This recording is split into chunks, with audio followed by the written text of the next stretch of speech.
আমি আমার কাপা কাপা হাতে মেয়েটার ঘুমটা উঠালাম। ঘুমটা উঠিয়ে যা দেখলাম তা আমার পক্ষে মেনে নেওয়া সম্ভব না। দেখি আমার চিরচেনা শত্রু সুবর্ণা। আমি অজ্ঞান হয়ে যাওয়ার অবস্থা। আমি কি দেখতেছি? আমি যেন বিশ্বাস করতে পারতেছি না। আমার শরীর থেকে টপ টপ করে ঘাম বের হচ্ছে। আমি বললাম, আপনি এখানে? আপনি এখানে কেন? আমি থাকবো না তো অন্য কেউ থাকবে? এই বিয়ে আমি মানি না। আমি এখনই আব্বাকে বলছি। সুবর্ণা আমার পাঞ্জাবির কলার ধরে বলল, কোথায় যাও চান্দু? তোমার খবর আছে? প্লিজ আপু, আমাকে ছেড়ে দেন। তুই এত দেরি করছিস কেন? আমি সেই কখন থেকে বসে আছি। প্লিজ আপু, আমাকে ছেড়ে দেন। আমি আর জীবনেও আপনার সামনে আসবো না, আপনাকে গালি দেব না। আমি লুচ্চা? নিলয় আমাকে কে দিয়েছে? আর কি কি যেন বলছিলে? জীবনে আর বলবো না, প্লিজ আমাকে ছেড়ে দেন। ছেড়ে দেবো একটা শর্তে। আপনি যা বলবেন তাই করব। সুবর্ণা আমার পাঞ্জাবির কলার ছেড়ে বলল, এদিকে আয়, আমার কাছে আয়, একেবারে আমার সাথে লেগে বস। আমি সুবর্ণার সাথে লেগে বসলাম। একজনের শরীর আরেকজন অনুভব করতে পারছিলাম। সুবর্ণা বলল, আমার শরীর থেকে গয়নাগুলো খুলে দে তো। আমি কাপা কাপা হাতে গয়নাগুলো খুলে দিলাম। সুবর্ণা বলল, বল আমাকে কেমন লাগছে? খুব সুন্দরী, আসলেও খুব সুন্দরী। আমি তোকে মাফ করে দেব একটা কাজ করলে। কি কাজ? নিজের ইচ্ছায় আমাকে কিস কর। সুবর্ণা বলে কি, নিজের ইচ্ছায় কিস করতে? পাগল নাকি? এই সুবর্ণাকে আমি যাব কিস করতে? আমার শরীরে রাগ উঠতেছে। আমি বললাম, রাখেন আপনার কিস, রাখেন আপনার শর্ত, যত সব ফালতু। আর আমি আপনাকে বিয়ে করছি কে বলছে? চুপ, আস্তে কথা বল। আসতে বলবো কেন? আর আপনি একটুও সুন্দরী না, আপনি কালো ভূত, একেবারে পেতনি। এবার কিন্তু বাড়াবাড়ি হয়ে যাচ্ছে। বাড়াবাড়ি হলে হোক, তাতে আমার কি? ওকে, বুঝছি তোর মাথা ঠিক নেই। শোন, তুই বাথরুমে গিয়ে ফ্রেশ হয়ে আয়, এই নে কাপড়। আমি হাত থেকে কাপড় নিয়ে বাথরুমে চলে গেলাম। বের হলে সুবর্ণার পাশে বালিশ দিয়ে বলল, এই নে শুয়ে পড়। পাগল নাকি? আপনার সাথে আমি শুভ? জীবনেও না। আপনার চরিত্র ভালো না, পরে কি জানি কি করেন। এমন কথা শুনে সুবর্ণার মুখ কালো হয়ে গেল। মনে হয় অনেক কষ্ট পেয়েছে। কষ্ট পেলে পাক, তাতে আমার কি? যে যেমন তার সাথে তেমনই হওয়া উচিত। সুবর্ণা মুখটা কালো করে কাপড় পাল্টাতে লাগলো। আমি একটা বালিশ নিয়ে নিচে শুয়ে পড়লাম। কিছুক্ষণের মধ্যেই চোখে ঘুম চলে আসলো। সকালে ঘুম থেকে উঠে দেখি সুবর্ণা আমাকে জোরে জোরে শুয়ে রয়েছে নিচে। এমনভাবে শুয়ে রয়েছে, নড়তে পারছিলাম না। আমি তাকে ডাক দিলাম, আমি, এভাবে শুয়ে আছেন কেন? উঠেন, আমাকে উঠতে দিন। আর একটু ঘুমা। আমাকে জড়িয়ে ধরেছেন কেন? আল্লাহ জানে রাতে আমার সাথে কি করছেন। ছাড়েন বলছি। আজ আমার আর তোর বাসর রাত। এই দিনে যদি দুজন আলাদা শুই, খুব খারাপ দেখাবে। এই জন্য প্রথম দিনে তোর সাথে শুয়েছি। খারাপ হলে হোক, আপনাকে কে অধিকার দিয়েছে আমার সাথে শোয়ার? ওঠেন, ওঠেন। সুবর্ণা উঠে চলে গেল বাথরুমে। এই রুমের সাথেই একটা অ্যাটাচড বাথরুম আছে, যেটা শুধু এই রুমের মানুষ ব্যবহার করতে পারবে। আমি বিছানায় উঠে শুয়ে রইলাম। সুবর্ণা বাথরুম থেকে বের হয়ে বলল, কিরে, আরো ঘুমাবি? যা ফ্রেশ হয়ে নে, আমি চা নিয়ে এসছি। আমি যেটা মন চায় করব, সেটা আপনাকে নিয়ে ভাবতে হবে না। আপনি আপনার নিজের চরকায় তেল দিন। তুই মুখে মুখে তর্ক করস কেন? আমি কি তোর খারাপ বলছি? করব, 100 বার করব। আপনি আমাকে আদেশ দেওয়ার কে? দেখেন আপু, আমার উপর অধিকার খাটাতে আইসেন না। ওকে, তোর যা ইচ্ছা তাই কর। বাথরুমে ঢুকে ফ্রেশ হয়ে বিছানায় শুয়ে রইলাম। সুবর্ণা চা নিয়ে আসলো। আমি বললাম, আমি চা খাবো না। চা খাবি না তো সিগারেট খাবি? হুম। এখন থেকে যদি সিগারেটটা মুখে উঠেছে, তোর ওই মুখ আমি উড়ে ফেলবো। দেখবো নে, আমি এখন গিয়ে সিগারেট খাবো। দাঁড়া, তোর আব্বাকে বলতেছি। না না আপু, আব্বাকে বললেন না। এখন চা খা। সুবর্ণা চা দিয়ে একটা কাগজ আমার দিকে দিয়ে বলল, নিটে ধর। কি এটা?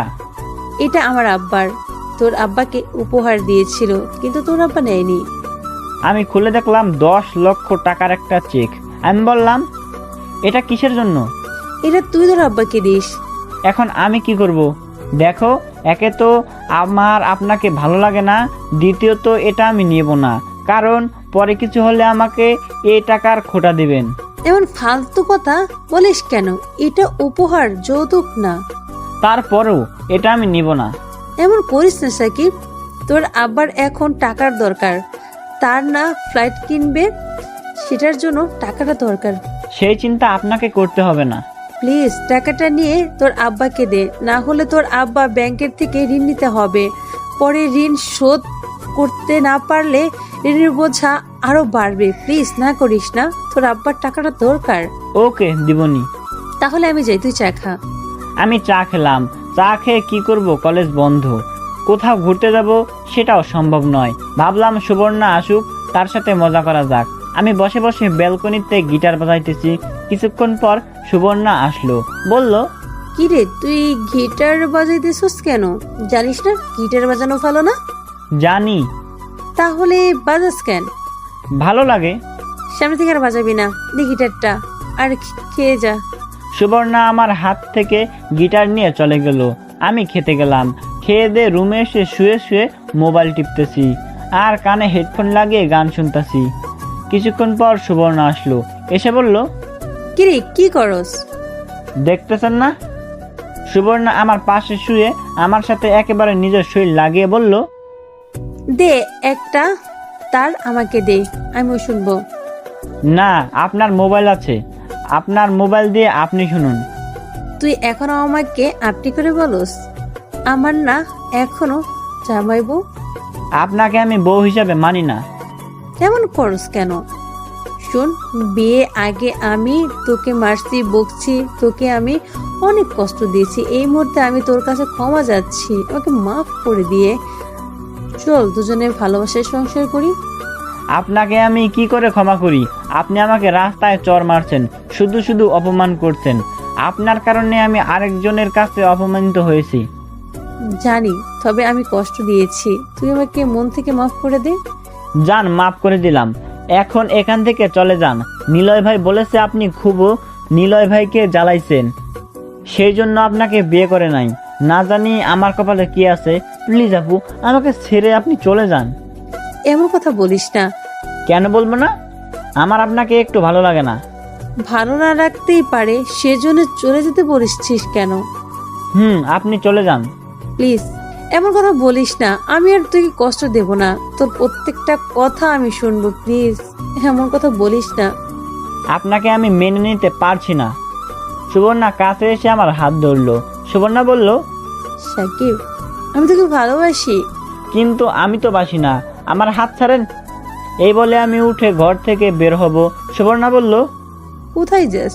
কেন, আপনাকে বলতে হবে? যেখানে যাস তাড়াতাড়ি আসবি, আর ফোন দিলে ফোন ধরিস। না, ধরবো না। সাকিব। এই বলে আমি ঘর থেকে বের হয়ে বাইরে চলে আসলাম। বাইরে এসে আমি সিগারেট ধরাইলাম, ধরিয়ে এক জায়গায় বসলাম। বসে বসে ভাবতেছি, সুবর্ণার সাথে যা করছি তা কি ঠিক করতেছি? অবশ্যই ঠিক করতেছি। তার সবচেয়ে বড় কারণ হলো আমাকে না বলে না জানিয়ে হুট করে বিয়ে করে ফেলা। এটা আবার কোন ধরনের ফাজলামো? আমাকে তো অন্তত একটিবার জিজ্ঞাসা করতে পারতো। আর মা আব্বা কি করে আমাকে এই মেয়ের সাথে বিয়ে দিতে পারলো? সুবর্ণার বয়স বেশি, অবশ্য সেটা কোনো প্রবলেম না, কারণ এক হিসাবে আমার আপুদের ভালো লাগে। কিন্তু সুবর্ণাকে কেন জানি আমার মন মেনে নিতে পারছে না। তার কোনো কারণ আমি খুঁজে পাচ্ছি না। সে কি আসলেই অনেক জ্বালাতন করে? সেটা পরে দেখা যাবে। আমি যেভাবে বলি সুবর্ণা কি সেভাবে চলবে? আর সে তো ব্যাংকে চাকরি করে, সেখানে কত মানুষের সাথে কথা হয়, কত মানুষের সাথে দেখা হয়। সবার মন মানসিকতা কি এক? আমি বললেই কি সে ব্যাংক থেকে চাকরি ছেড়ে দিবে? আর আমারও তো কোনো ইনকাম নেই, কিভাবে কি? এখন কেন যে আব্বা মা আমার উপর এত বড় একটা বোঝা দিয়ে দিল? আচ্ছা, সুবর্ণা চলে গেলে কি সব আবার আগের মতো হবে? আবার আগের মতো আমি আমার মতো চলতে পারবো? পরে নিজের পছন্দ মতো বিয়ে করে একটা সংসার করতে পারবো? না না, এইসব কি ভাবছি আমি? যতই হোক সুবর্ণা আমার বউ, তার উপর আমার একটা দায়িত্ব আছে। নিশ্চয়ই সুবর্ণার একটা মতলব আছে, না হলে হঠাৎ করে আমাকে না জানিয়ে না বলে ডাইরেক্ট আমাকে বিয়ে করে ফেললো কেন?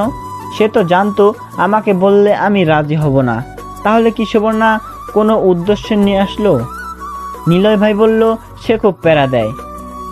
সেটা কোনো ব্যাপার না, সংসারে এরকম ঝগড়া হয়ই। সে বলল ওই দিন আমি তাকে বকছি, সেজন্য সে আমাকে শাস্তি দিবে। শাস্তিটা কি, তাকে কিস করতে? তাহলে আমাকে মাফ করে দেবে? খুব হাস্যকর। পরে আমার কাছে মাপ চাইলো।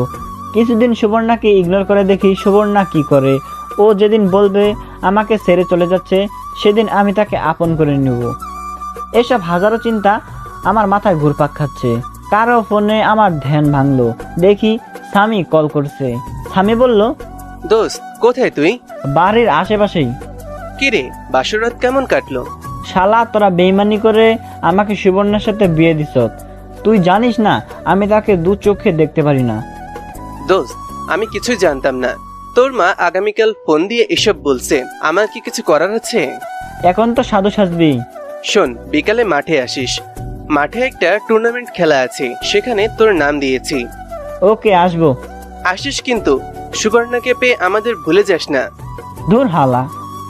এই বলে ফোন কেটে দিলাম। কি করা যায়? দেখি সামনে আইসক্রিমের দোকান।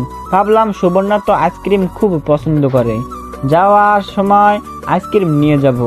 আবার ভাবলাম, দূর, সে আমার কে যে তার জন্য আইসক্রিম নিয়ে যাব।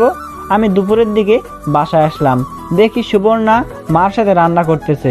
আমি আমার রুমে গিয়ে গোসল করে নামাজের উদ্দেশ্যে বের হলাম। নামাজ পড়ে রুমে এসে শুয়ে রইলাম।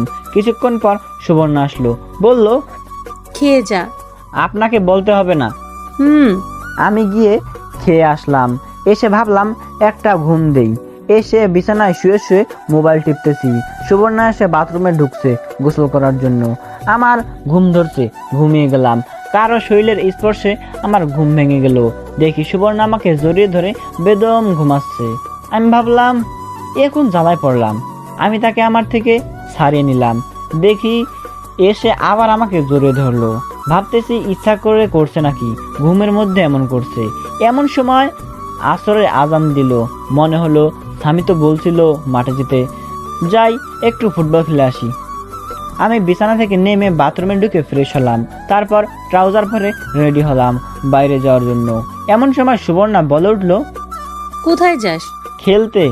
যাস না, আমার সাথে শুয়ে থাক, আমার ভালো লাগছে না।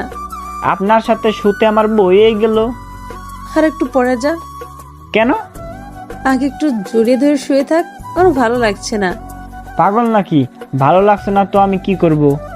এমন করিস কেন? আমার কষ্ট লাগে। এই বলে সুবর্ণা বিছানা থেকে উঠে এসে আমাকে শক্ত করে জড়িয়ে ধরলো। আমি বললাম, আরে কি করছেন? কেউ দেখে ফেলবে তো। দেখলে দেখুক। ছাড়েন বলছি। না, ছাড়বো না। ছাড়বো, আমাকে জড়িয়ে ধর। ধুর। এই বলে আমি ধাক্কা দিয়ে তাকে ছাড়িয়ে নিলাম। ঘর থেকে বের হয়ে আসলাম। আস্তে আস্তে ভাবতে লাগলাম, এখন মেয়ের পাল্লায় পড়লাম আমি। আসলে তার কি দোষ? সবাই তো বিয়ের পর এগুলোই করে, কিন্তু আমার কেন জানি তাকে ভালো লাগে না। মন চায় তার থেকে দূরে দূরে থাকতে। বউ বলেই কি, অথচ অন্য কোনো মেয়ের প্রতি আমার কোনো ইন্টারেস্ট নাই, যাকে দেখি সুবর্ণার চেয়ে সুন্দরী না। যাই হোক, এসব ভাবতে ভাবতে আমি মাঠে চলে আসলাম। খেলাধুলা করে বাসার উদ্দেশ্যে রওনা দিলাম। বাসায় এসে ফ্রেশ হলাম, দেখি সুবর্ণা নাই। মাকে জিজ্ঞাসা করলে বলে ছাদে গিয়েছে মরিয়মের সাথে। ভাবলাম, ছাদে কি করে এত মানুষের মাঝে? ধুর, সেসব ভেবে লাভ নাই। ও যেটা মন চায় সেটা করুক। মাগরিবের নামাজ পড়ে রুমে আসলাম, দেখি মার সাথে কি যেন করতেছে। আমি রুমে এসে একটা গল্পের বই পড়তেছি। এমন সময় সুবর্ণা সেমাই নিয়ে রুমে প্রবেশ করলো। বলল, নে সেমাইটি খেয়ে নে। খাবো না। তুই না, জীবনেও ভালো হবি না। এদিকে আয়, আমি খাওয়াই দিই। আমার সাথে এরকম করতে আইসেন না, আমি খাবো না। সুবর্ণা গরম সেমাই চামচে নিয়ে ফু দিয়ে ঠান্ডা করে মুখের কাছে এনে দিল। বলল, হা কর। না। হা কর বলছি। না। সুবর্ণা অনেকক্ষণ ধরে চামচ আমার মুখের সামনে দিয়ে ধরে রাখলো আমার হা করার আশায়। দেখে আমি হা করছি না। তারপর সে নিজেই সেটা খেয়ে ফেলে। দেখি তার চোখের কোনায় পানি। মনে হয় কষ্ট পেয়েছে। কষ্ট পেয়েছে আমার কি? সেমাই রেখে এসে বলল, সাকিব, তুই কি আমার উপর রাগ করে আসছিস? না, রাগ করে থাকবো কেন? তাহলে তুই আমার সাথে এমন করিস কেন? তোর কাছে তো আমি মাপ চাইছি। আমার আপনাকে ভালো লাগে না। প্লিজ আপু, আপনি চলে যান, আমাকে একা থাকতে দিন। সাকিব, এমন কথা বলিস না, আমার অনেক কষ্ট লাগে। কোথায় কষ্ট লাগে আপনার? আমার মনে হয় আপনার পেটে কষ্ট লাগে। সাকিব, কি আপু? তুই এখনো আমাকে আপনি করে বলিস কেন? তুমি করে বল, আমরা তো জামাই বউ। কিন্তু আমি তো বউ হিসাবে মানি না আপনাকে। এমন করলে কিন্তু আমি চলে যাব। যান, তাতে আমার কি? সত্যি কিন্তু আমি চলে যাব। যান, আপনি গেলে আমি বাঁচি। হঠাৎ দেখবি আমি চলে যাব। হঠাৎ কেন? এখনই চলে যান। সুবর্ণা কাঁদা শুরু করলো। কাঁদতে কাঁদতে শুয়ে রইল। আমিও না শোনার ভান করে বই পড়তাছি। সুবর্ণা বলল, আমি আগামীকাল থেকে ব্যাংকে যাব। যান। তোর কলেজ খুলবে কবে? জানি না। চল না কোথাও ঘুরতে যাই। আপনার সাথে আমি কোথাও যাব না। কেন? এমনি ভালো লাগে না। চল না যাই, দেখবি ভালো লাগবে। না, আমি কোথাও যাব না। ওকে। এই বলে সুবর্ণা বাইরে চলে গেল। কিছুক্ষণ পরে এসে বলল খেয়ে যাইতে। আমি খেয়ে দিয়ে শুয়ে রইলাম। চোখে ঘুম আসতেছে। দেখি সুবর্ণা ঘরে ঢুকে দরজা বন্ধ করে দিল আর আমার পাশে এসে শুয়ে পড়লো। আমি বললাম, আমি আপনার সাথে শুব না। প্লিজ সাকিব, এমন করিস না। শুধু আজকের রাতটা থাক, পরে থাকিস না। এক মুহূর্তও না। আমি বিছানা থেকে নামলাম, নেমে বালিশ নিচে দিয়ে শুয়ে রইলাম। সুবর্ণা উপরে শুয়ে রইল। আমি অনেকক্ষণ এদিক সেদিক করে ভাবলাম, যাই আজকে রাতটা সুবর্ণার সাথে শুই। এইভাবে আমি সুবর্ণার পাশে শুয়ে পড়লাম। পিছন থেকে তাকে জড়িয়ে ধরলাম আর কানে কানে বললাম, শুধু আজকের রাতের জন্য। সুবর্ণা আমার দিকে ফিরে একটা মুচকি হাসি দিল আর আমাকে শক্ত করে জড়িয়ে ধরলো আর একটা পা আমার শরীরের উপরে উঠিয়ে দিল। কিছুক্ষণ পর বলল, জানিস আমি কি চাই? আমি চাই শুধু তুই আমাকে এভাবে জড়িয়ে ধরে শুয়ে থাকবি। আমি কিছুই চাই না। না, শুধু আজকে। ওকে। সুবর্ণা আমার মুখের দিকে তাকিয়ে আছে মায়া ভরা দৃষ্টিতে। সুবর্ণা একটা লেহেঙ্গা পরছে আর উপরে কি জানি পরছে, নাম জানি না। আর আমি বরাবরের মতো একটা শর্ট প্যান্ট আর একটা পাতলা গেঞ্জি। সুবর্ণা আমার বুকে তার মাথা রাখলো। দেখি তার ঠোঁট দুটো হালকা লিপস্টিক আছে। আমার কেন জানি ইচ্ছে করছে তার ঠোঁটে কিস করতে। আমি কিস করতে যাব, ভাবলাম একটু বেশি হয়ে যাচ্ছে, না এতটুকু থাক। আমি তাকে শক্ত করে জড়িয়ে ধরে ঘুমিয়ে পড়লাম। সকালে ঘুম থেকে উঠে দেখি সুবর্ণা পাশে নাই। আমি কিছুক্ষণ শুয়ে থাকলাম। একটু পর চা নিয়ে আসলো। আমি ফ্রেশ হয়ে চাটা খেয়ে গেলাম আব্বার কাছে। গেলাম ওই টাকার চেকটা নিয়ে। আমি আব্বার কাছে গিয়ে বললাম, এই নিন, সুবর্ণা আমাকে এই চেকটা দিয়েছে। আমি রুমে এসে দেখি সুবর্ণা ব্যাংকে যাওয়ার জন্য রেডি হচ্ছে। আমি বললাম, আমিও তোমার সাথে যাব। কোথায়? ব্যাংক থেকে টাকাগুলো তোলার জন্য। ওকে। দেখি সুবর্ণা বোরকা পড়ছে, কিন্তু মুখে নেকাব নাই। আমি কিছু বললাম না, ভাবলাম ও যেভাবে মন চায় চলুক, তাতে আমার কিছু যায় আসে না। দুজন এক রিক্সায় গিয়ে উঠলাম। রিক্সার মধ্যে সুবর্ণা আমার হাত ধরে রাখলো। ব্যাংকের সামনে এসে দুজন নেমে ব্যাংকের ভিতরে প্রবেশ করলাম। সুবর্ণা গিয়ে সুবর্ণার চেয়ারে বসলো। আমাকে বলল চেকটা দিতে। আমি চেকটা দিয়ে দিলাম। কিছুক্ষণ পর টাকা নিয়ে আসলো। সুবর্ণা বলল, তিনটার দিকে আয়শা আমাকে নিয়ে যাস। পারবো না। কেন পারবি না? এমনি। ওকে, তোর যা ইচ্ছে কর। আমি ব্যাংক থেকে চলে আসলাম। এসে আব্বার হাতে টাকাগুলো দিলাম। রুমে এসে শুয়ে শুয়ে বই পড়তেছি। সুবর্ণা এখন হারে হারে বুঝতে পারছে আমার মত না নিয়ে বিয়ে করে নিজের পায়ে কুড়াল মারছে। ভাবছিল বিয়ের পর আমি সুবর্ণার কথা মতো চলবো, কিন্তু এখন দেখা যাচ্ছে সুবর্ণা মাপ চেয়ে কুল পাচ্ছে না। কি করলে আমি সুবর্ণার কথা মতো চলবো, সুবর্ণার মনের কথা বুঝবো, সুবর্ণার কষ্ট বুঝবো, সেটাই সুবর্ণা খুঁজে পাচ্ছে না। আমার সাথে কথা বললে আমি তাকে শুধু বলি চলে যেতে। এই কথা বললে সুবর্ণার অনেক কষ্ট লাগে। আমি কি বুঝি না সুবর্ণার কষ্ট? মনে হয় বুঝি না, বোঝার ভান করে এইসব ভাবে সুবর্ণা। সুবর্ণা নিয়ত করলো সাকিব যতই কষ্ট দিক, সাকিবকে ছেড়ে কোথাও যাব না। কারণ সুবর্ণা সাকিবকে অনেক বেশি ভালোবাসে। সাকিব ভালোবাসে কিনা জানে না। সুবর্ণা এখন কাজে মন দিয়েছে। কিছুক্ষণ পর একটা পিএস এসে বলে গেল স্যারের রুমে যেতে, মিটিং আছে। সুবর্ণা স্যারের রুমে গিয়ে দেখে কেউ নেই। সুবর্ণা ভাবলো আমার একা আবার কিসের মিটিং। অফিসে ঢুকে সালাম দিল। অফিসের স্যারটা খুব হ্যান্ডসাম। শুনছে বিয়ে হয়ে বলে ডিভোর্স হয়ে গেছে।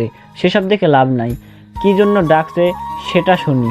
স্যার বলল, সুবর্ণা, কেমন আছেন? জি স্যার, ভালো। তুমি বেলে বিয়ে করেছো? জি স্যার। ছেলে কি করে? পড়াশোনা করে। ভালো। জি স্যার। কিছুদিন তো ছুটি কাটালেন, এখন কাজে মন দিন। জি স্যার। যাও, কাজে যাও। জি স্যার। সুবর্ণা স্যারের কাজ কারবার কিছুই বুঝলো না।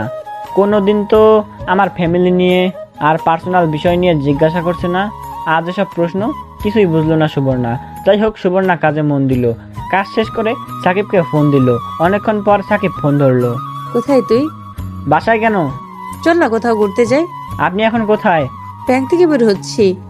ব্যাংক থেকে বের হয়ে দেখেন আশেপাশে কোনো রিক্সা আছে নাকি, থাকলে সোজা বাসায় চলে আসেন, 1 মিনিট দেরি না করে। ওকে, আসতেছি। আপনি আসলে আমি বাইরে যাব। কোথায় যাবি? খেলা আছে। কেন ওইখানে না গেলে হয় না? কবে জানি তোর পা ভাঙে। আরে ভাঙবে না, তাড়াতাড়ি আসেন। ওকে। সুবর্ণা ভাবলো সাকিবের এতটুকু কথাতেই কেন জানি ভালো লাগছে সুবর্ণার। সাকিব বলছে তাড়াতাড়ি বাসায় যেতে, এটাই সুবর্ণার জন্য অনেক কিছু। সুবর্ণা রিক্সা নিয়ে বাসার উদ্দেশ্যে রওনা দিল। আমি শুয়ে শুয়ে বই পড়তেছি, গল্পের বই। আপনারা অনেকে ভাববেন মোবাইলের যুগে আবার বই পড়া। আমি ছোটবেলা থেকে গল্পের বই পড়তে ভালোবাসি।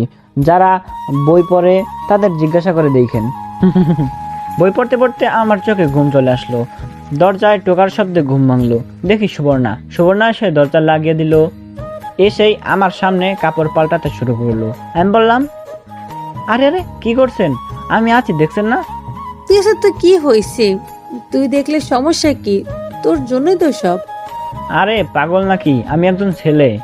জানি তুই ছেলে, তুই আমার জামাই, তো এসব জামাই দেখবে না তো অন্য কেউ দেখবে? দূর, আপনি কাপড় পাল্টান, আমি ব্যালকনিতে গেলাম। ওকে যা। আমি ব্যালকনিতে চলে আসলাম। কতক্ষণ বসে রইলাম। সুবর্ণা ডাক দিল, বলল, কিরে একটু এদিকে আয় তো। কাপড় পাল্টানো হয়েছে? তুই এদিকে আসবি তো? আমি ভিতরে গেলাম। গিয়ে যা দেখলাম তা দেখার জন্য আমি মোটেও প্রস্তুত ছিলাম না। দেখি সুবর্ণা শুধু ব্রা পরে দাঁড়িয়ে আছে। সুবর্ণা বলল, পিছনের দিকটা খুলে দে তো, আমি ধরতে পারছি না। আমি নাই। এই বলে আমি দৌড় দিয়ে ব্যালকনিতে চলে আসলাম। সুবর্ণা বলল, কিরে খুলে দিয়ে যা, আমি আবার ফ্রেশ হব। আমি পারবো না। তোকে পারতেই হবে, তাড়াতাড়ি আয়। পারবো না বলছি না। না খুললে কিন্তু আজকে বসে থাকবো। আমি ভাবলাম কি ঝামেলায় পড়লাম। আমি ঘরের ভিতরে ঢুকে সামনে গেলাম। আমার তার দিকে তাকাতেই লজ্জা করছে। হঠাৎ এমন কিছুর মুখোমুখি হব কল্পনাও করিনি। হোক না আমার বউ। সুবর্ণা বলল, তাড়াতাড়ি কর। আমি কাঁপা কাঁপা হাতে তার সাদা পিঠে হাত দিলাম। সুবর্ণা চোখ বন্ধ করে ফেললো। কোনো মতে ব্রার পিছনের দিকটা খুলে এক দৌড়ে ব্যালকনিতে। আমি ভাবলাম মনে হয় বাঁচলাম। সুবর্ণা কিছুক্ষণ পর ডাক দিল, বলল, কিরে খেয়েছিস? দে তোর মানি ব্যাগটা। মানি ব্যাগ দিয়ে কি করব? দে তো। আমি বালিশের নিচ থেকে মানি ব্যাগটা দিলাম।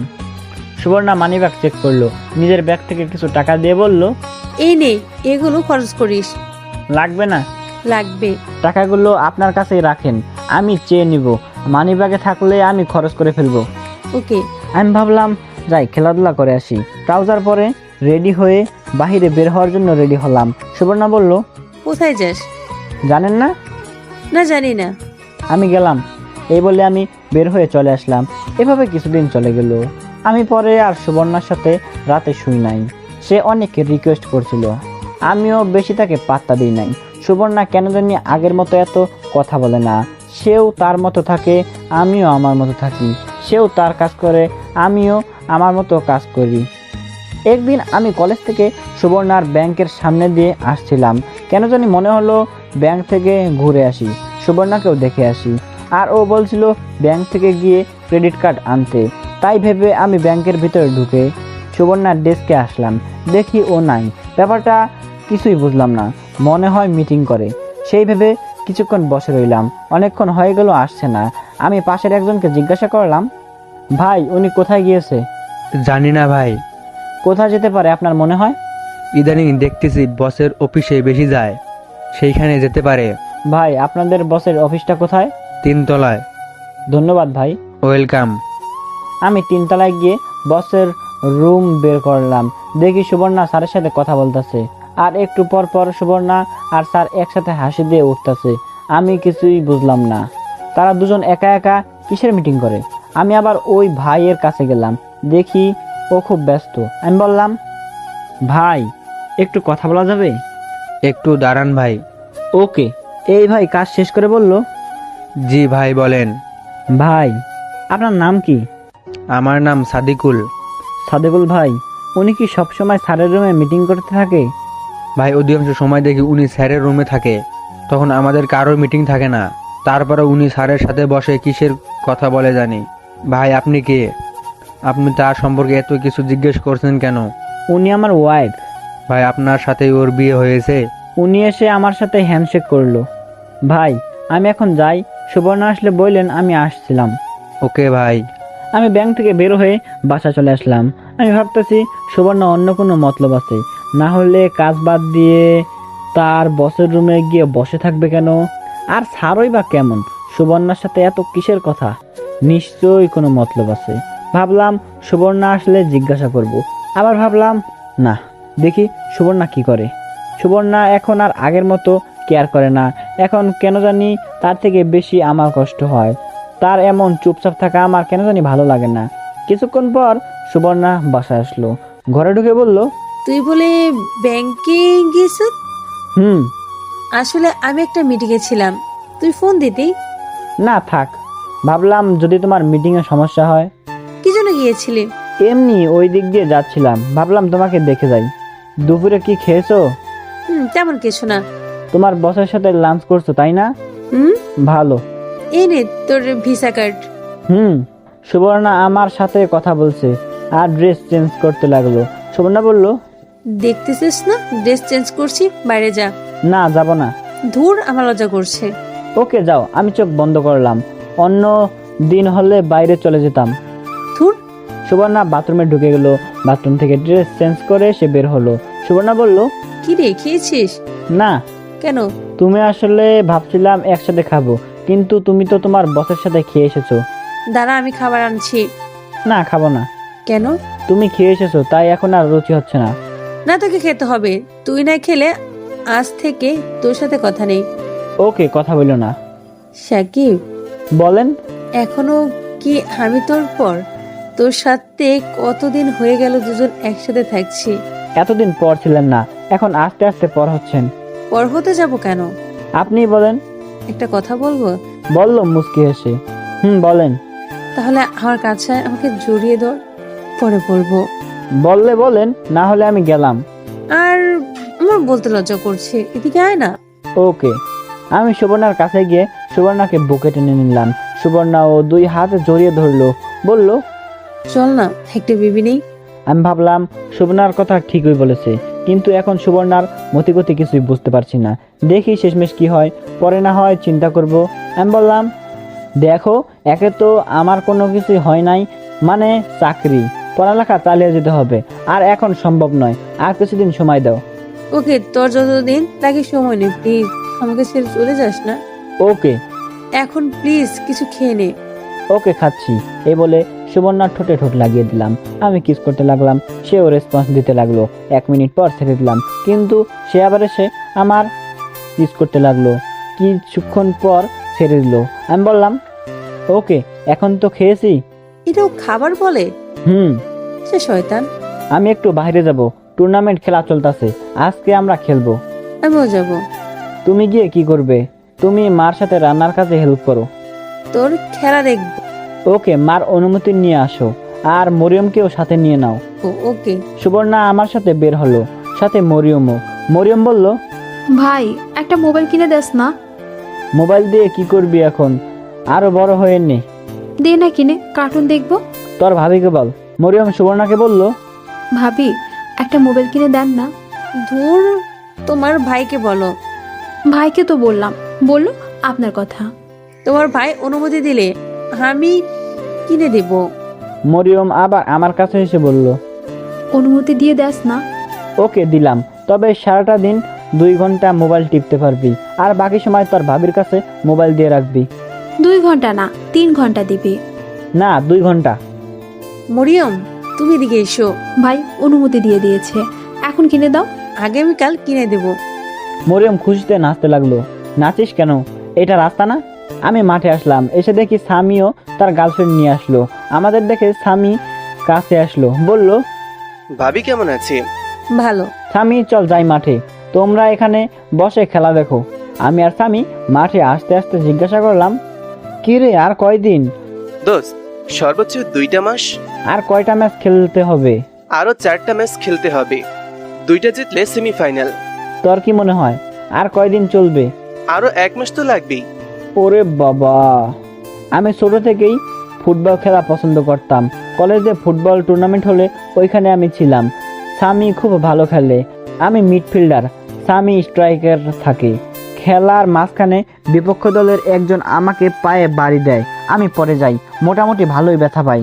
খেলা শেষের দিকে দিয়ে ওই বিপক্ষ দলের ছেলেটাকে সামি গিয়ে বাড়ি দেয়। 1 মিনিট পরেই খেলা শেষ, আমরা ম্যাচ জিতি 1-0 গোলে। খেলা শেষ হলে দেখি সুবর্ণারা এখনো দাঁড়িয়ে আছে। আমি কাছে গেলে সুবর্ণা বলল, খেলার মাঝখানে দেখলাম তুই পড়ে গেছস, ব্যথা পেয়েছস দেখি। আরে তেমন কিছু না, বাড়ি চলো। আমি হাঁটতে হাঁটতে বাড়ি আসলাম। এসে সুবর্ণা বলল, দেখি তোর পাটা। জানি সুবর্ণা দেখলে বকাঝকা করবে, সেজন্য দেখাতে চাচ্ছিলাম না। আরে কিছু হয় নাই, দেখি তোর পাটা। কিছু হয় নাই তো। দেখাবি নাকি তোর মাকে গিয়ে বলবো? কি গিয়ে বলবা? দেখালে সমস্যা কি? ওকে দেখো। আমি ট্রাউজার উপরে তুলে দেখালাম, অনেকখানি জায়গা কালো হয়ে গেছে। সুবর্ণা বলল, জানতাম এরকম কিছু একটা হয়েছে। দেখছো কালো হয়ে গেছে। তোরে এত করে বলেই খেলার দরকার নেই, এখনো কি তুই ছোট আছিস? হয়েছে, থাক আর বলতে হবে না। সুবর্ণা বরফ এনে সেখানে দিল, বলল, সামনে থেকে আর খেলার দরকার নেই। না খেলবো। তুই কি আর আমার কথা শুনবি? পরে আবার ব্যথা পাবি। চুপ করো না এখন। সুবর্ণা সুন্দর করে বরফ লাগিয়ে দিল। আমি গোসল করে পড়াতে বসলাম। সুবর্ণা মার সাথে গিয়ে রান্নার কাজে হেল্প করতে লাগলো। একটু পর হালকা নাস্তা দিয়ে গেল। কিছুক্ষণ পড়ালেখা করে ভাবলাম বাইরে থেকে একটা সিগারেট খেয়ে আসি। সুবর্ণা আসলে বললাম, আমি একটু বাইরে থেকে ঘুরে আসি। এখন কোথাও যাওয়ার দরকার নেই, বসে বসে পড়। না যাব। কেন এখন বাইরে যাবি? আমি একটা সিগারেট খাইতে। তুই কি জীবনেও ভালো হবি না? না। এখন যদি চাস তাহলে তোর মার কাছে বলে দেবো তুই সিগারেট খাস। বইলো। এই বলে আমি বাইরে চলে আসলাম। আমি জানি সুবর্ণা বলবে না। আমি সিগারেট খেয়ে বাসায় আসলাম। আসার সময় মরিয়মের জন্য আর সুবর্ণার জন্য আইসক্রিম নিয়ে আসলাম। সুবর্ণা আইসক্রিম পেয়ে মহা খুশি, বলল, তাহলে এই ছিল তোর মনে? ভাত খেয়ে যা। আসতাছি। আমি খেয়ে দে রুমে এসে গল্পের বই পড়তাছি। আমি নিচে শুই বরাবরের মতো, আজকেও নিচে শুইলাম। সুবর্ণা এসে দেখে আমি নিচে শুয়ে আছি। সুবর্ণা বলল, কিরে আজকে নিচে শুবি? কেন, আজকে কি কোনো স্পেশাল দিন নাকি? না, উপরে এসো। না। তুই আমার সাথে উপরে এসো, নয়তো আমি তোর সাথে নিচে শুবো। আমি এটাই চাইছিলাম, তোমার যা ইচ্ছা করো। সুবর্ণা আমার পাশে বালিশ দিল আর গিয়ে কাপড় চেঞ্জ করলো। সুবর্ণা এতক্ষণ সেলোয়ার কামিজ পরা ছিল, সেগুলো চেঞ্জ করে একটা লেহেঙ্গা আর হাতা কাটা গেঞ্জি পরলো। তাকে অনেক সুন্দরী লাগছিল। সুবর্ণা আমার পাশে শুয়ে পড়লো আর পিছন থেকে জড়িয়ে ধরলো আর আমার ঘাড়ে মাথা রাখলো। সুবর্ণা বলল, সাকিব এদিকে ফের। কেন? আরে ফের না। ওকে। আমি সুবর্ণার দিকে ফিরলাম। সুবর্ণা আমার দিকে তাকিয়ে আছে। এভাবে তাকিয়ে আছো কেন? নিয়ে তোকে দেখতে ইচ্ছে করছে। কি?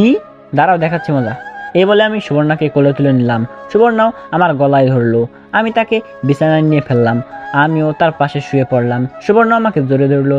আমিও আমার সুবর্ণাকে জড়িয়ে ধরলাম এবং তার কপালে চুমু খেলাম। ভাবলাম আসলে সুবর্ণা আমাকে সত্যি মনে হয় খুব ভালোবাসে আর আমি তাকে খুবই ভালোবাসি। এতদিন কি হয়েছে জানি না, এখন থেকে নিয়ত করলাম তাকে সবসময় আগলে রাখবো। সে আমার জন্য অনেক কষ্ট সহ্য করছে, এখন থেকে নিয়ত করলাম তাকে আর কোনো কষ্ট সহ্য করতে দিব না। তাকে আমি সত্যি অনেক ভালোবাসি। এসব কথা ভাবতে ভাবতে ঘুমিয়ে গেলাম। সুবর্ণা পড়ছে বিপদে। সুবর্ণার ব্যাংকের ম্যানেজারের কারণে অকারণে অধিকাংশ সময় সুবর্ণাকে অফিসে বসিয়ে রাখে। এটা সে আজাইরা কথাবার্তা বলে আর মাঝে মাঝে এমন এমন জোক বলে, না হেসে থাকতে পারে না সুবর্ণা। সুবর্ণা স্যারকে নাও বলতে পারে না। একদিন সুবর্ণার ম্যানেজার সুবর্ণাকে জিজ্ঞাসা করলো, তোমার এই পিচ্চি জামাই কি তোমাকে খুব ভালোবাসে? ভালোবাসে স্যার। আমার মনে হয় বাসে না। আপনার এরকম মনে হয় কেন? দেখো, এসব আমরা পিছনে ফেলে এসেছি, সব বুঝি আমরা। যদি তোমার তাকে ভালো না লাগে তাহলে তুমি তাকে ছেড়ে দাও। তোমার জামাই কোথায়? সুবর্ণা তখন আর কিছুই বলে নাই। বাড়িতে এসে আম্মার সাথে রান্নাঘরে কাজ করতেছে।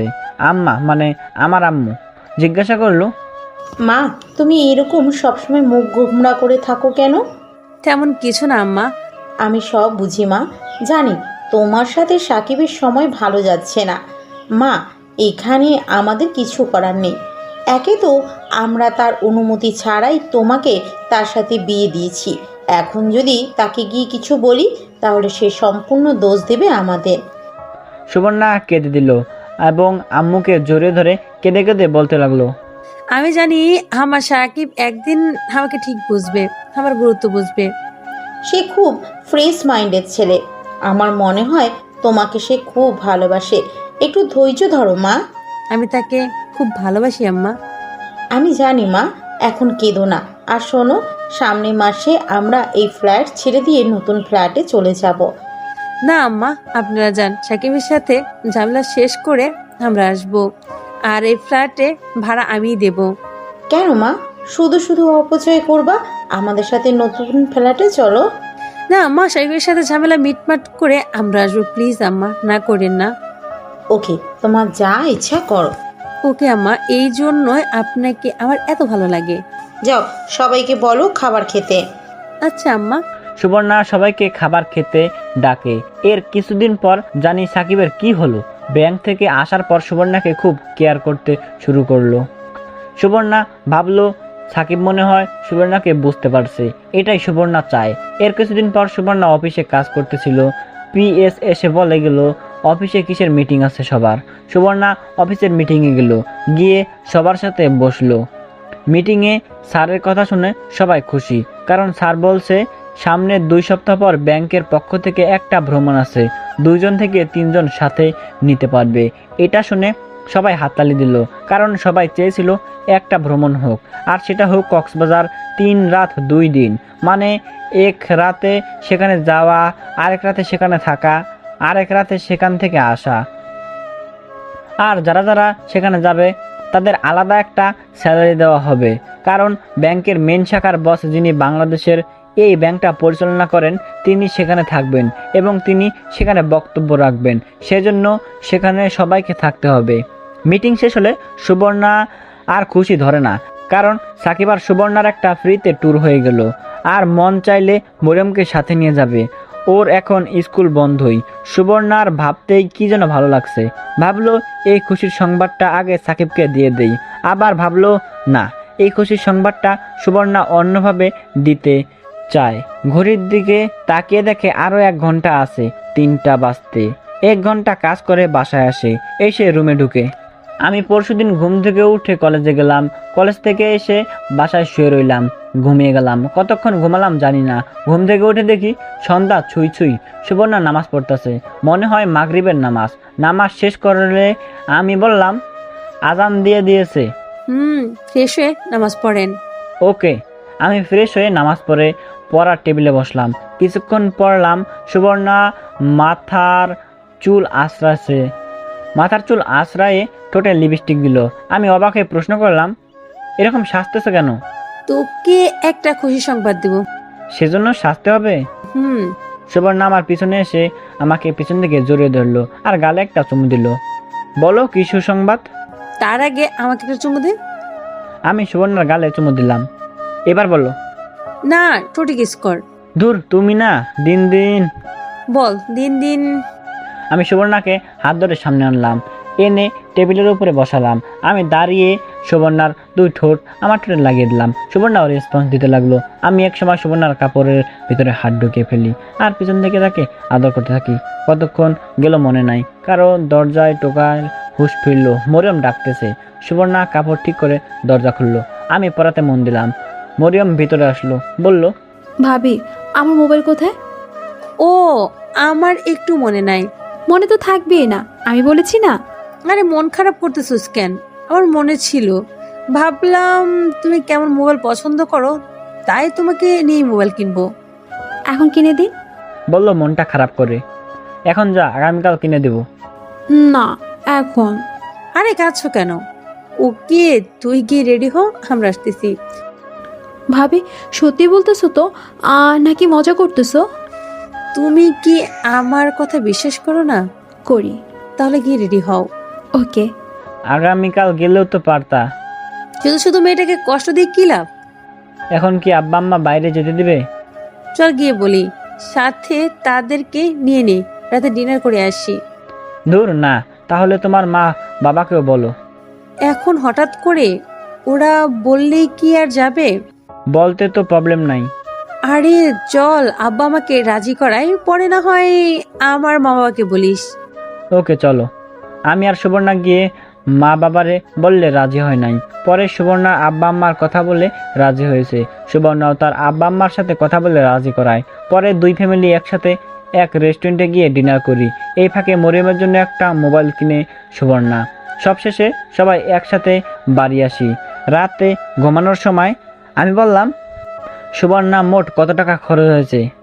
সেসব জেনে লাভ নাই। না, বলো। মরিয়মের জন্য মোবাইল নিয়েছি 38,000 টাকা দিয়ে, আর রেস্টুরেন্টের খরচ হয়েছে 5,000 টাকা। একটু বেশি হয়ে গেল না? মরিয়মের জন্য এত দামি ফোন কেনার প্রয়োজন ছিল? মন খারাপ করতেছিস কেন? শোন, তোকে কিছু কথা বলি। শোন, আমার যা কিছু আছে সব তোর জন্যই। আমার টাকা পয়সা সব তোর। তুই যেভাবে খরচ করতে মন চায় সেভাবে কর। আমার আর তোর মধ্যে যদি তোর বাবা মা আর আমার বাবা মা যদি খুশি হয়, এর চেয়ে বড় পাওয়ার কি আছে? শোন, তুই আমার থেকে যা চাস আমি তোকে তাই দিব। তার বিনিময়ে তুই শুধু আমাকে তোর মনে একটু জায়গা দে, একটু ভালোবাসা দে, যেটা নিয়ে আমি সারা জীবন চলে যেতে পারি। আমি সুবর্ণাকে কাছে টেনে এনে নিজের বুকে শুয়ে দিয়ে বললাম, আমিও তোমার থেকে কিচ্ছু চাই না। আমি চাই সুখে দুঃখে কষ্টের সময় তোমাকে যেন আমার পাশে চাই। আর এই মনের ভিতরে তুমি আছো, তুমি থাকবা। আমরা কবে বেবি নেব? আগে আমি উপার্জনের পথ বের করি, পরে তুমি চাকরি ছেড়ে দিবা। পরে তোমার কাজ হচ্ছে বেবির দেখাশোনা করা আর আমাকে ভালোবাসা। এখন কি তোকে ভালোবাসি না? সুবর্ণা, কি যেন বলবা বলছিলা?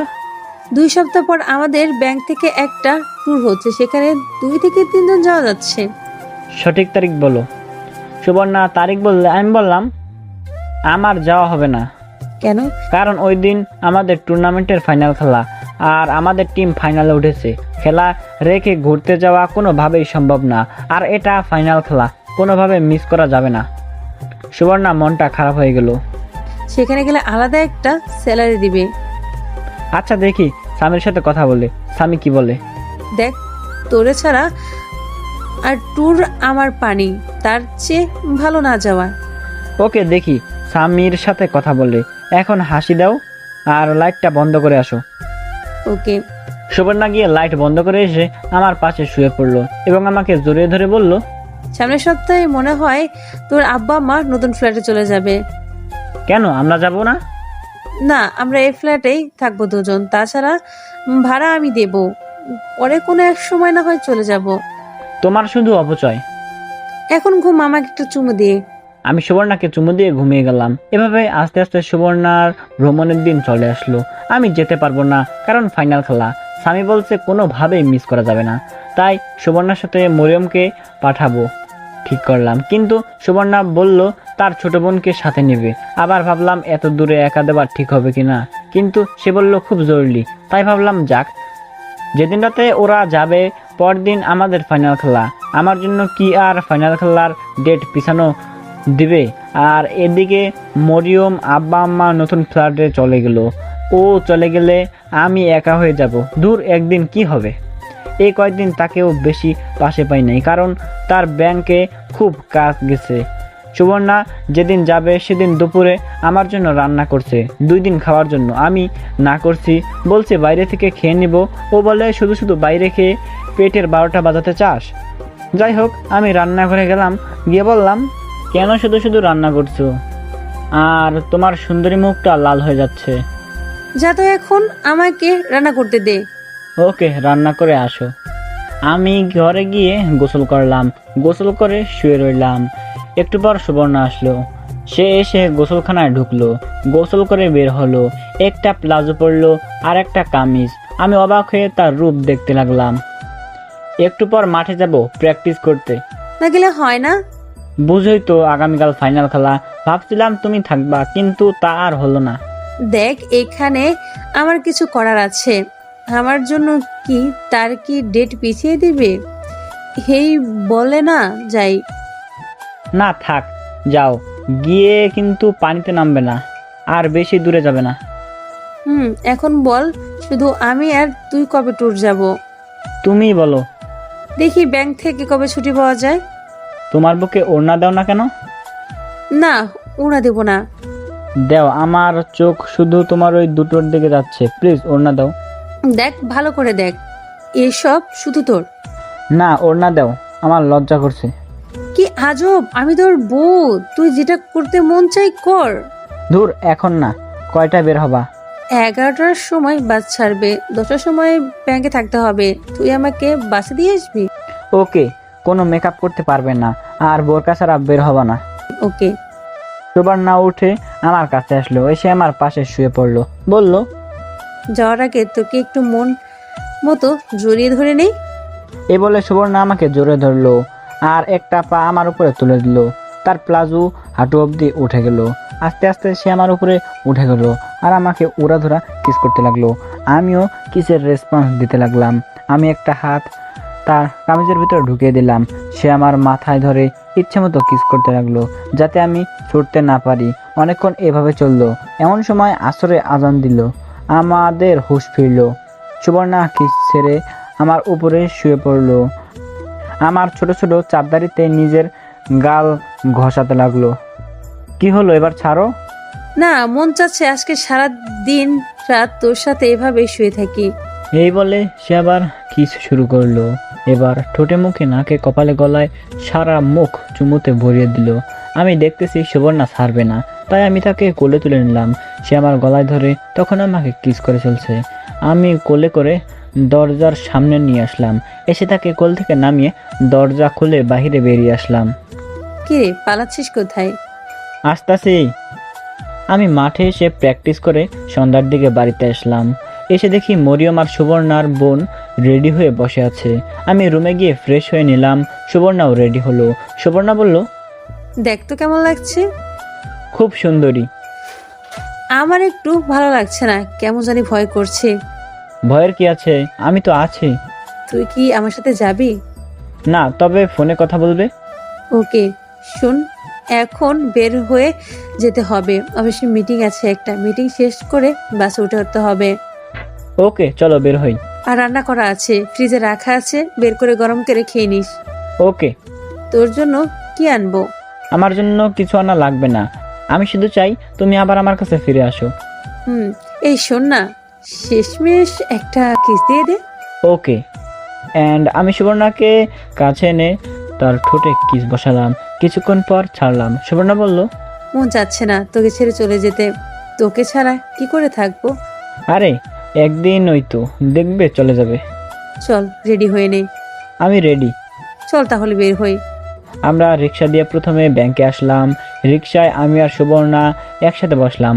সুবর্ণা সারাক্ষণ আমার হাত শক্ত করে ধরে রাখলো। বিদায় দেওয়ার সময় সুবর্ণার চোখের কোণে পানি দেখলাম। ও আমাকে একদিনও ছাড়া থাকতে কত ভয় পাচ্ছে। যদি আমি সারা জীবনের জন্য চলে যাই তখন কি করবে? আসলে বাস্তবতা তার উল্টো। আমরা সবাই জানি কারোর জন্য কোনো কিছু থেমে থাকে না। যাই হোক, তাকে বিদায় দিয়ে বাড়িতে আসলাম। ভাবলাম এখন ইচ্ছামতো সিগারেট খেতে পারবো, তাই বাড়িতে এক প্যাকেট বেনসন নিয়ে নিলাম।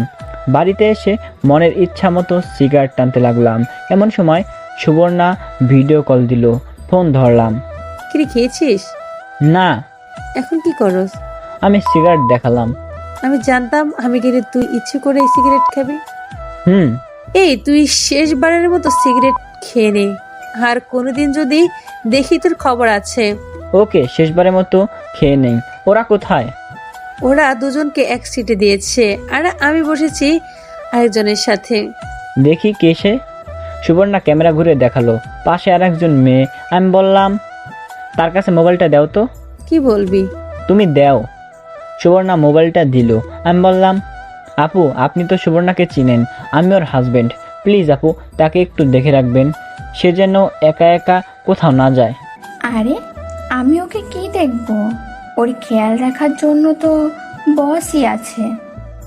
কি বললেন আপু? ওকে, আমি কোথাও যাব না। আর ভালো করে খাওয়া দাওয়া করিস। এখন রাখি। আরে আমার কথা শোনো। এ বলে সুবর্ণা ফোন কেটে দিল। আমি ওই মেয়েটার কথা স্পষ্ট শুনতে পেয়েছি। আমি ভাবছিলাম সুবর্ণা আগের মতো কি এখনো বসের সাথে কথা বলে। আগে ভাবছিলাম আমি তাকে ইগনোর করাতে সে বসের সাথে টাইম পাস করে, কিন্তু তারপর থেকে তো আমি তাকে আর ইগনোর করি না। সুবর্ণা কি ইচ্ছে করে বসের সাথে আলাপ করে? আমার যেদিন ফাইনাল খেলা সেদিন তাদের ট্যুর দিল, যাতে আমি না যেতে পারি আর তারা মনের মতো আনন্দ করতে পারে। কিন্তু সুবর্ণার আচার আচরণে তো সেরকম কিছুই বোঝার উপায় নেই। তাহলে কি সুবর্ণা আমাকে ধোঁকা দিল? আমি বিশ্বাস করতে পারছি না। ভাবলাম এখন তাকে এসব বলে রাগারাগি করে লাভ নেই, পরে ওইখানে গিয়ে কোনো অঘটন ঘটাতে পারে। তার চেয়ে ভালো সে বাড়িতে আসুক, তারপর তাকে ঠান্ডা মাথায় জিজ্ঞাসা করব। আমি আরেকটা সিগারেট খেয়ে মাথাটা একটু টেনশনমুক্ত হলো আমার। পরে ঘুমিয়ে গেলাম। পরের দিন সকালে সুবর্ণার সাথে একটু কথা বললাম। বিকালের দিকে ফাইনাল খেলা হলো, সেখানে আমাদের পারফরম্যান্স অনেক ভালো হলো, যার কারণে আমরা ম্যাচটা জিতে যাই 2-1 গোলে। সন্ধ্যার পরে শুয়ে মোবাইল টিপতেছিলাম, আমি জিতার কয়েকটি ছবি সুবর্ণার হোয়াটসঅ্যাপে দিলাম। সুবর্ণাকে বুঝতে দিলাম না আমার মনের কথা। ভাবলাম ফেসবুকে কয়েকটি ছবি আপলোড দেই। ফেসবুকে ঢুকে টাইমলাইনে চেক করলাম, একটা পোস্টের উপর আমার চোখ আটকে যায়। দেখি সুবর্ণা আর তার বস একসাথে ছবি তুলে ফেসবুকে পোস্ট করেছে। আইডি চেক করে দেখি তার বসের আইডি। আমার কলিজায় গিয়ে আঘাত লাগলো। এটা আমি কি দেখছি? আমার কেন জানি বিশ্বাস হচ্ছে না, সুবর্ণা এমন কাজ কি করে করতে পারলো। কেন জানি অনিচ্ছা সত্ত্বেও চোখ দিয়ে পানি বের হচ্ছে। এখন তাকে কিছু বলবো না, সে ঠিকমতো বাড়িতে আসুক, পরে না হয় এটার ফয়সালা করব। পরদিন রাতে সে আসলো, আমি দরজা খুলে দিলাম। আসলে আমি আবার ঘুমিয়ে গেলাম। ফ্ল্যাশব্যাক, সুবর্ণা তার পাশের মেয়েটার প্রতি প্রচণ্ড রাগ হচ্ছে। সাকিবের ফোন কেটে দিয়ে সুবর্ণা বলল, আর খেয়াল রাখার জন্য বস আছে, এই কথা মানে কি? তো বসই তো আপনার ভালো খেয়াল রাখে, সারাক্ষণ বসের অফিসে বসে থাকেন। কখন দেখছেন আপনি? কয়েকদিন আগে দেখেছি না। তো এই কথা আমাকে কেন বলছেন? আমার হাজবেন্ডকে বলতে? বোকা পাইয়া সুন্দর একটা ছেলেকে বিয়ে করে ফেলেছেন, তার সত্য কথা জানা উচিত না? চুপ, যত সব ফালতু। কেন যে বস এদেরকে ব্যাংকে চাকরি দেয়, খালি মানুষের সংসারের ঝামেলা করার জন্য বসে থাকে। এখন তো ফালতু বলবেনই, কারণ সত্যি কথা বলছি না। আর একটা কথাও বলবেন না। সুবর্ণাদের কক্সবাজার আসতে সকাল হয়েছে। সবাই সবার হোটেল বুকিং করা রুমে চলে গেল। একটু পর মরিয়ম তারা বলল বিচে যাবে। সুবর্ণা তাদের নিয়ে বিচে আসলো। বিচে তারা এসে অনেক খুশি। সুবর্ণা তাদের বলে দিল পানিতে না নামতে। একটু পর খেয়াল করলো তাদের অফিসের অনেকে বিচে আসলো, অনেকেই তাদের ওয়াইফ নিয়ে, আবার একা ছেলে মেয়ে নিয়ে। কে জানি সুবর্ণা বলে ডাক দিল। সুবর্ণা চেয়ে দেখে তার বস বলল, তোমার জামাই কোথায়? সে আসেনি। এমন একটা ট্যুরে তোমাকে সে একা আসতে দিল? স্যার, ও একটা টুর্নামেন্টে ফাইনাল খেলা আছে, সেজন্য আসেনি। সে তোমার হাজবেন্ড হয়, তার কাছে খেলা বড় নাকি তুমি বড়? তার আসা উচিত ছিল। আমার মনে হয় সে তোমাকে ভালোবাসে না। দেখো, সে এখনো ছোট, সে এখনো তোমার গুরুত্ব বুঝে না। প্রয়োজন ফুরিয়ে গেলে তোমাকে ছুঁড়ে ফেলে দিবে। না স্যার, ও এমন না। চলো এই দিকতে যাই। চলো একটা ছবি তুলি। বস বলাতে সুবর্ণা না করতে পারলো না। বস ছবি তুললো তার মোবাইল দিয়ে। আমি তোমাকে কিছু কথা বলতে চাই। জি স্যার, বলেন। দেখো, তোমার পিচ্চি হাজবেন্ড তোমাকে না ভালোবাসে, না তোমাকে কেয়ার করে। প্রয়োজন শেষে তোমাকে ছেড়ে অন্য কোনো মেয়ের সাথে দেখবে চলে যাবে। তার চেয়ে ভালো সময় থাকতে সাবধান হও। স্যার, বুঝলাম না। মানে যদি তুমি তোমার হাজবেন্ডকে ভালো না লাগে তাহলে আমি আসি, তুমি আমার কাছে আসতে পারো। বসের মুখ থেকে এমন কথা বের হবে সুবর্ণা কল্পনা করেনি। কি নিচু মনের মানুষ। দেখতেছে আমার জামাই আছে, তারপরেও কি বেহার মতো প্রস্তাব দেয়।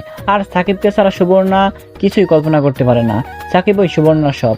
সুবর্ণা চুপচাপ দেখে বস বলল, তোমাকে আমি চাপ দিচ্ছি না, আজকে ভালোভাবে চিন্তা করে আমাকে জানাও।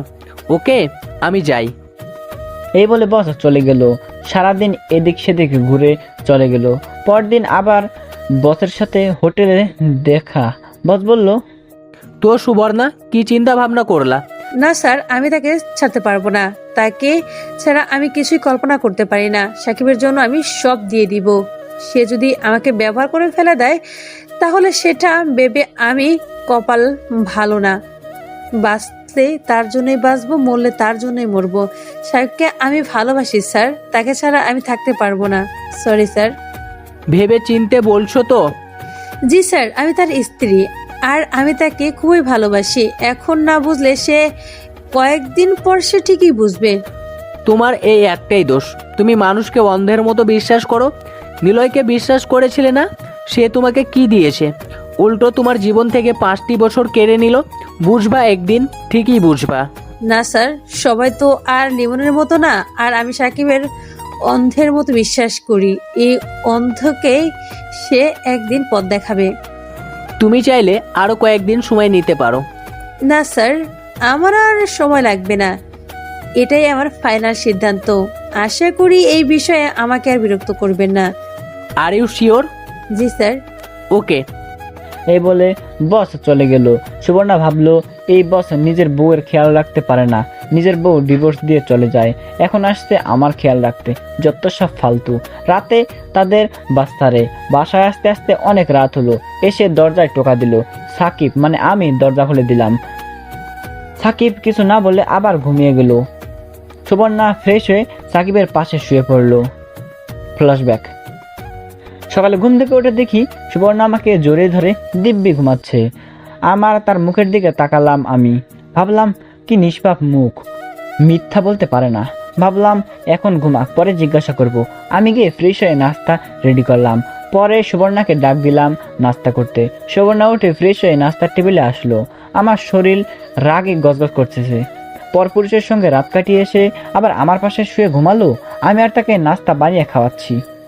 আমার মুখের এমন অবস্থা দেখে সুবর্ণা বলল, কিরে, তুই মুখ এরকম গোমরা করে রাখছিস কেন? চুপ, একদম চুপ। তুমি এখনই এই বাড়ি থেকে বের হয়ে যাও, তোমাকে আমার একটুও প্রয়োজন নেই। আমি মোবাইল থেকে ছবি বের করে সুবর্ণাকে দেখালাম। শোন, তুই আমার কথা শোন। তোমার কথা আমি বিন্দু পরিমাণ বিশ্বাস করি না।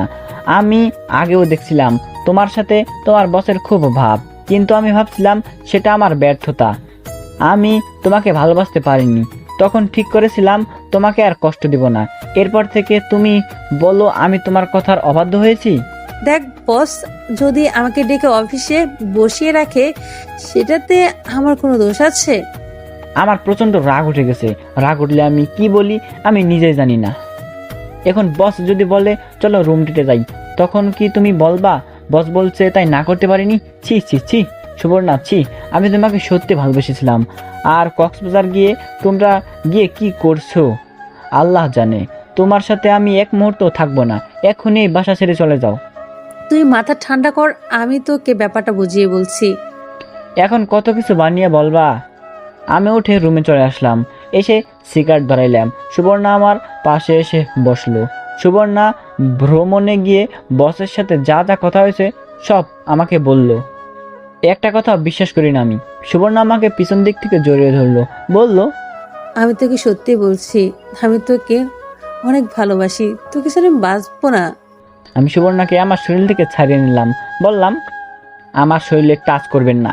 যত সব ফালতু কথা। তোমার প্রতি আমার ঘৃণা হচ্ছে। এতদিন আমি কার সাথে থাকলাম? আমার এখন মনে হচ্ছে এসব তোমার আর বসের পরিকল্পনা ছিল। ট্যুরের ডেট তোমরা আমার ফাইনাল খেলার দিন দিয়েছো, যাতে আমি না যেতে পারি আর তোমরা গিয়ে ওইখানে এনজয় করতে পারো। আমি সত্যি বলছি, এরকম কিছুই ছিল না। প্লিজ আমাকে বিশ্বাস কর। তোমার কোনো কথা আমি বিশ্বাস করি না। তুমি এখনই চলে যাও। তুমি আমাকে এতদিন ব্যবহার করেছো। হালার দোহাই লাগে, বিশ্বাস কর সাকিব। এই বলে সুবর্ণা কাঁদতে লাগলো। তুমি এখনই বাড়ি থেকে চলে যাও। সুবর্ণা কেঁদে বলতে লাগলো, প্লিজ সাকিব, আমাকে বের করে দিস না। তুই আমাকে মার বক যেটা মন চাই কর, প্লিজ আমাকে বের করে দিস না। তোর পায়ে পড়ি, তোর পায়ে পড়ি, তোরে ছাড়া আমি বাঁচবো না। হয় তুমি থাকবা, না হয় আমি থাকবো। এমন কথা বলিস না। যদি আমার কোনো ভুল হয়ে থাকে তাহলে আমাকে মাফ করে দে, আমাকে দাঁড়িয়ে দিস না। সুবর্ণা কাঁদতে কাঁদতে বলতে লাগলো, তুই যেভাবে বলবি আমি সেভাবে চলবো। তুই বলে আমি চাকরি ছেড়ে দেবো।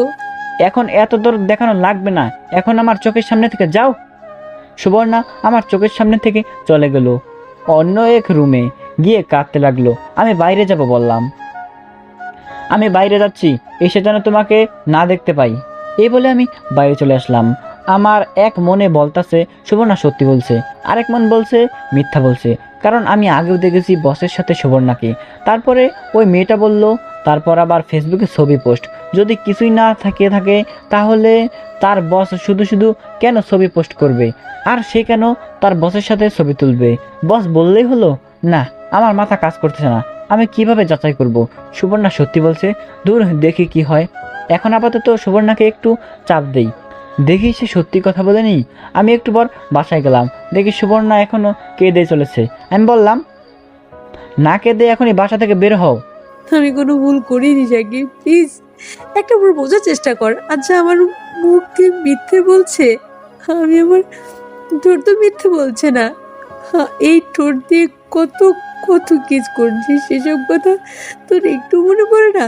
আমি ভাবলাম সে তো ঠিকই বলছে, তাকে কত কিস করেছি, একটি বারও আমাকে ফিরে দিল না, উল্টা সে আমাকে কত কিস করেছে। এগুলো করার সময় আর দ্বিধা কাজ করেনি, সে হয়তো সত্যি বলছে, কিন্তু আমার বিশ্বাস হচ্ছে না। না, আমাকে শিওর হতে হবে, পরে আবার কোনো বিপদ হবে। আমি বললাম, এখন কত উছিলা দিবা, আরেক পুরুষের সাথে রাত কাটিয়ে এখন এখানে এসে যুক্তি দাও? সাকিব, তুই নিজের চোখে দেখছিস? না। তাহলে শুধু শুধু কেন তুই আমাকে মিথ্যে অপবাদ দিচ্ছিস? দেখো, আমি একেবারেও বোকা না, একটু হলেও বুঝি। আচ্ছা আমাকে কি মাফ করে দেওয়া যায় না? তুমি যে অপরাধ করেছো তার একমাত্র উপায় হচ্ছে তোমাকে ডিভোর্স দেওয়া। সাকিব, এমন কথা মুখে আনিস না, তোর ছাড়া আমি কিছুই ভাবতে পারি না। যখন অন্য কোনো পুরুষের সঙ্গে যাও তখন আমার কথা মনে থাকে না?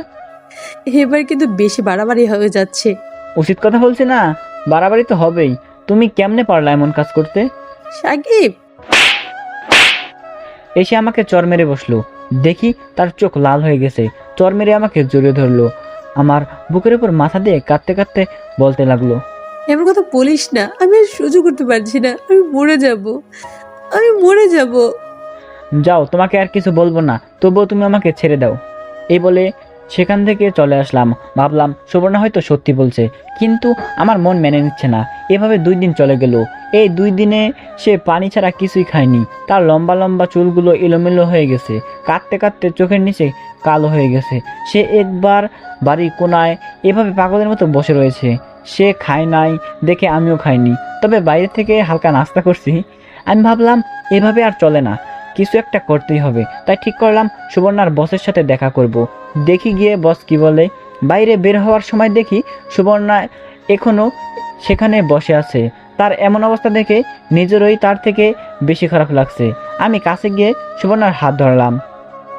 হাত ধরবি না, আমি তোর কেউ না, যা যেখানে মন চাই যা। আমি সুবর্ণাকে দাঁত করিয়ে বুকে টেনে নিলাম। সুবর্ণা বলল, ছাড় আমাকে, ছাড়, আমার তো কি একটু ভালো লাগে না, আমাকে ছেড়ে চলে যা। ওকে, চলে যাচ্ছি। এই বলে আমি বাইরে চলে আসলাম। ভাবলাম সে হয়তো একটু অভিমান করছে। আমি প্রথমে ব্যাংকে গেলাম, ভাগ্যের জুড়ে বসকে পেয়ে গেলাম, কিন্তু তার একটা মিটিং এ আছে। সে মিটিং শেষ করতে অনেকক্ষণ লাগলো। মিটিং শেষে তার অফিসে গিয়ে বসলো। আমি গেলাম তার অফিসে। অফিসের ভিতরে গিয়ে সালাম দিলাম। কেমন আছেন? ভালো, আপনি কে? আপনাকে তো চিনলাম না। আমি সাকিব, আপনার ব্যাংকের কর্মচারী সুবর্ণার হাজবেন্ড। ও, মিস্টার সাকিব, বসেন বসেন। ধন্যবাদ। তো আপনাদের কেমন চলছে? জি ভাই, ভালো। ভাই, আপনাকে কিছু জিজ্ঞেস করার জন্য আসছি। বলেন। আমি ওই দিন ফেসবুকে দেখলাম আপনি আর সুবর্ণা ছবি তুলে ফেসবুকে একটা পোস্ট করেছেন। আপনি কারণটা জানতে পারি? আসলে এটা আমার ভুল ছিল। এর একদিন পর আমি ছবি ডিলিট করে দিয়েছি। আসলে ভাই, আপনার ওয়াইফকে আমার ভালো লাগতো, তাই তার কাছে প্রস্তাব দিয়েছিলাম, কিন্তু সে আমাকে না করে দিয়েছে। কি কি বলছে ভাই, একটু বলতে পারবেন? সুবর্ণা যা যা বলছিল ঠিক তাই বলল, আর শেষমেশ বলল, ভাই আপনি অনেক লাকি, সুবর্ণার মতো একটা বউ পাইছেন। তাকে কষ্ট দেওয়া আপনার মোটেও ঠিক নয়। জি ভাই, তাহলে আমি যাই। প্লিজ 1 কাপ কফি খেয়ে যান। আরেকদিন ভাই। এই বলে আমি বাসায় চলে আসলাম। এসে পুরো ঘর সুবর্ণাকে খোঁজা শুরু করলাম, কোথাও নেই। আমার ভিতরে ভয় ঢুকে গেছে, কোথায় গেল।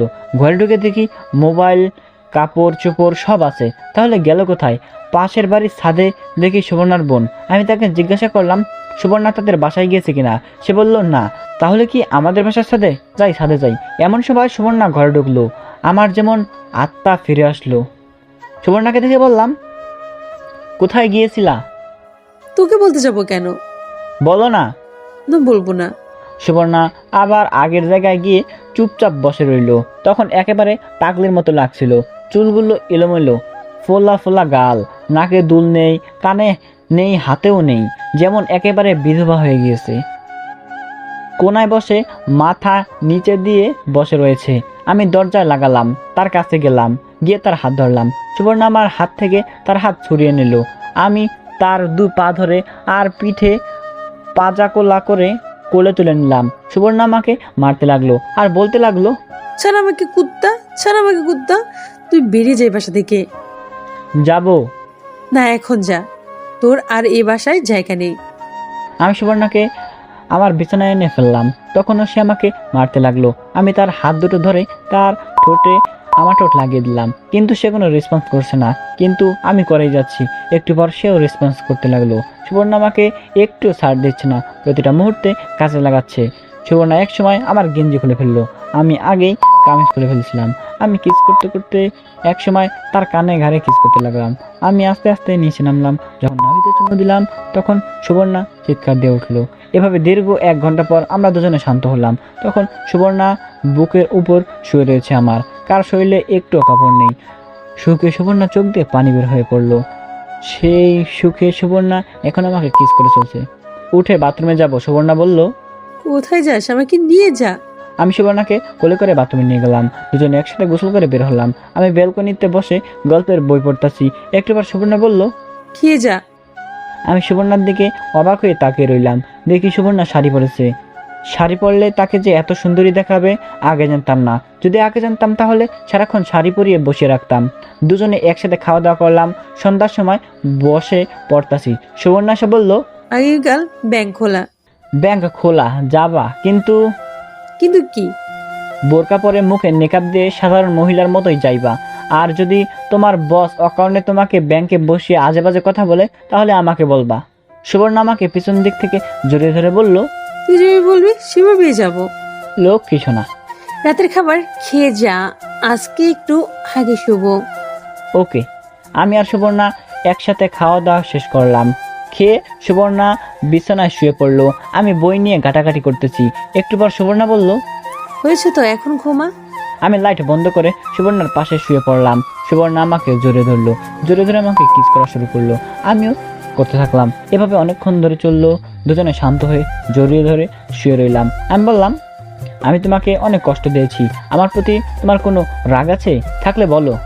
তোর প্রতি আমার কোনো রাগ নেই। প্রতিদিন রাতে এই কিছু করার জন্য তোকে পেরে চলবে আমার, এতেই আমি খুশি, আর কিছু চাই না আমি। আমি তোমার জন্য সারা দিন রাত আছি। চল না, এখন একটা ভেবে নিই। ওকে সুইট হার্ট। একটা কষ্ট আমার বুকে এখনো আছে।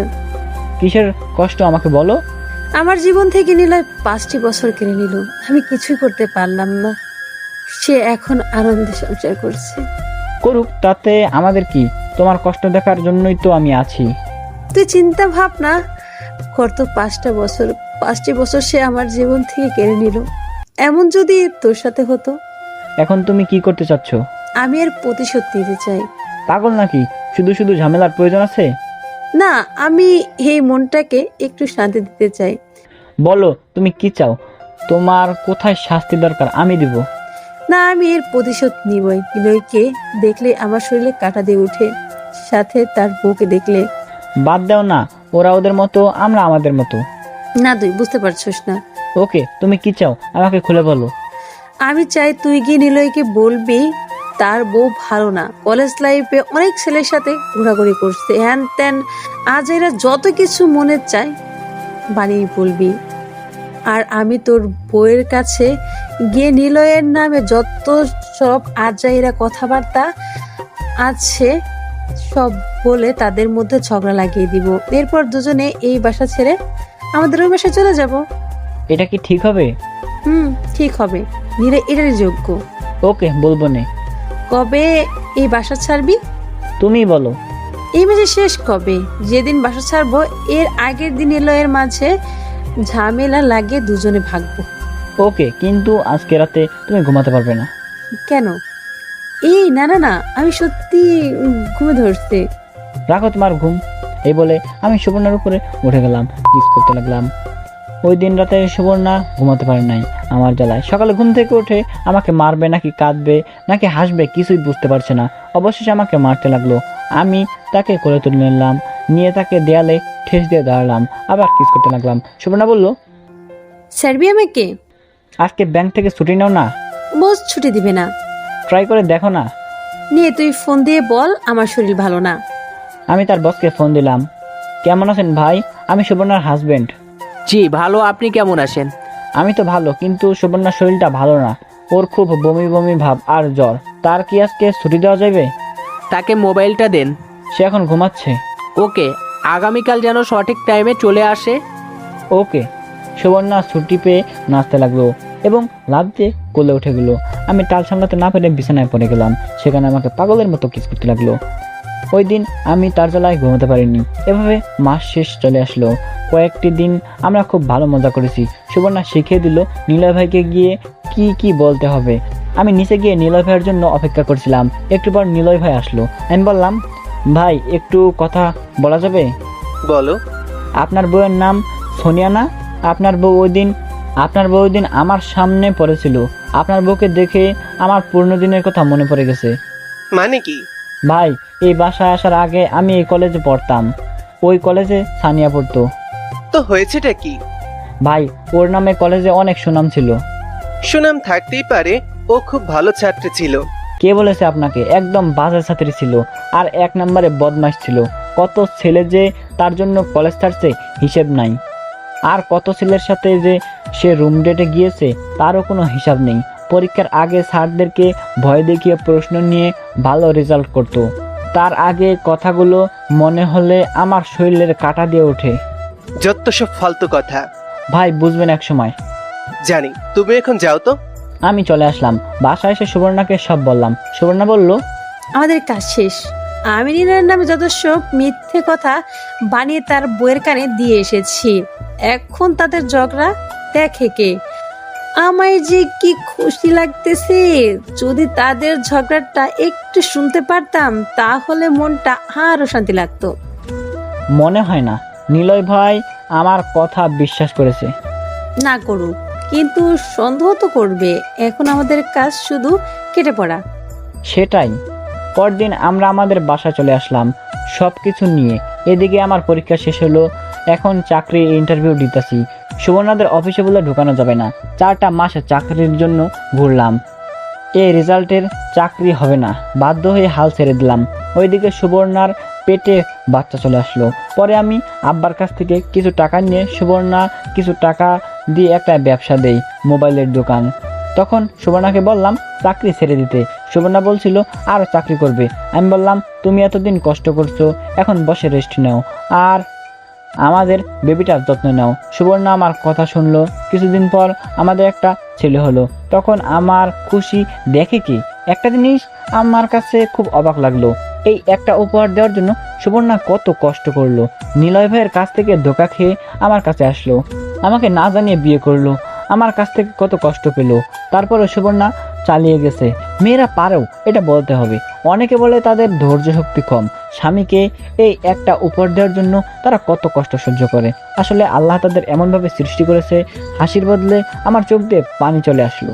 কিছুদিন পর সুবর্ণা বলল, চল না একটু ট্যুর দেই।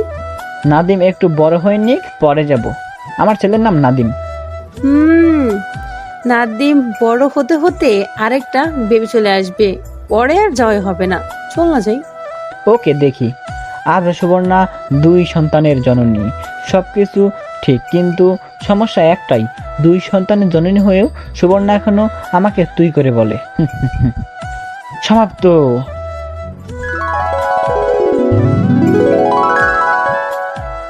গল্পটি ভালো লাগলে অবশ্যই লাইক, কমেন্ট, শেয়ার করুন।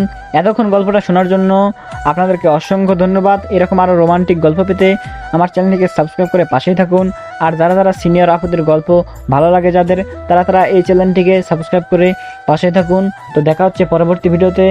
ততক্ষণ সবাই ভালো থাকবেন, সুস্থ থাকবেন। আল্লাহ হাফেজ।